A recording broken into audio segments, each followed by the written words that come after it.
আসসালামু আলাইকুম। চলে আসলাম বগুড়া তাঁত ও কুটির শিল্প মেলায়। তো চলেন ভিডিওটি শুরু করা যাক।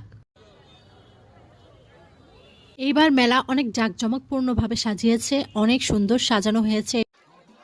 এই ঝর্ণাটা আমার খুব ভালো লেগেছে। এখানে একটু অনেক বড় নাগরদোলনা ছিল। এবার মেলাতে অনেক ধরনের জিনিসপত্র আনা হয়েছে। প্রত্যেকবারের মতো মেয়েদের এবং ছোট বাচ্চাদের হেয়ার ক্লিপস, ব্যান্ড, নেকলেস, পার্লের মালা, বিভিন্ন ধরনের ইয়াররিংস, রিংস এসব কিছু ছিল। এগুলো রিং কত করে?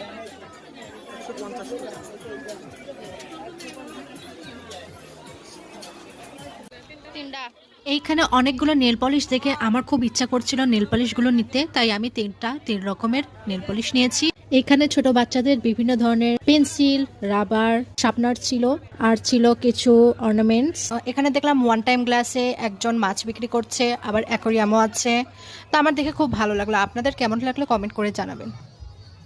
তো আমরা এখন মেলা দেখে মেলা করে এখন মেলা থেকে বের হয়ে যাচ্ছি। ওখান থেকে আমরা চলে যাচ্ছি একবারে কলোনিতে। তো আমরা এখন আমাদের ফেভারিট হোটেল রিপনের চাপ ঘরে কাবাব অর্ডার দিয়ে বসতে যাচ্ছি। আমার কাছে চুন্নুর চাপের থেকে রিপনের চাপ ঘরের খাবারই বেশি ভালো লাগে। তো আমরা আগে পুরি খাচ্ছি, পুরি খাওয়ার পর আমাদের কাবাব চলে আসবে।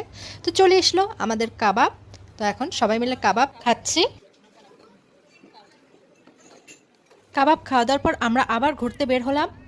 বলেন তো এই জায়গাটা কোথায়? এই জায়গাটা শুধু বগুড়ার মানুষরাই চিনতে পারবে। এখন যাচ্ছে আমরা মমইনে এই নাগরদোলায় কারা কারা চড়েছেন অবশ্যই কমেন্ট করবেন। আমিও এই নাগরদোলনায় চড়েছি।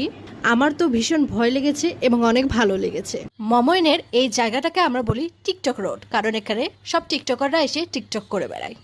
মমইন থেকে আমরা একবারে সোজা চলে গেছি মহাস্থানগড়ের বেহুলা বাসার ঘরে।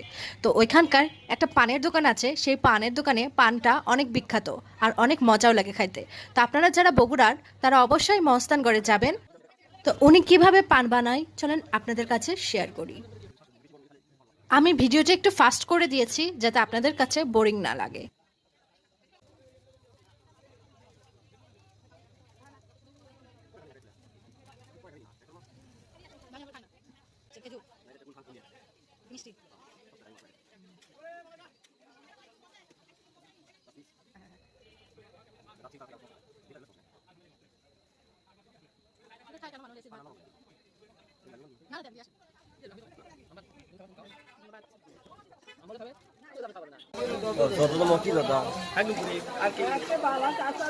বলো, এরকম করো।